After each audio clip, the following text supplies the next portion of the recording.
We'll guide you through how to make an Android never turn off. If you find this guide useful, then please consider subscribing and liking the video. It can be super annoying if this keeps happening, as perhaps you want to go and keep it on to go and do something. So it's important to note that at some point you will need to go and start charging your device as well, as otherwise it will go and run out of battery. But apart from that, the screen's going to go and stay on and not turn off. So to do this, we're going to be using an app, so you can go and open up the Play Store like so. Come to the bottom and select search, and you can click on the search bar at the top, and you need to go and type in screen stay awake. So I've already searched that before. Here's the app here, you can tap on it, and you can then tap on install.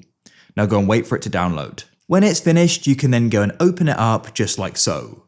We can go and allow notifications. What you can then do is go and find the always setting and go and switch it on. We'll get this pop up, which we need to go and switch on there. Then we can press back, and then you can switch it on. Now your phone is never going to go and turn off. As I said, you will need to eventually start charging it, but it's that simple.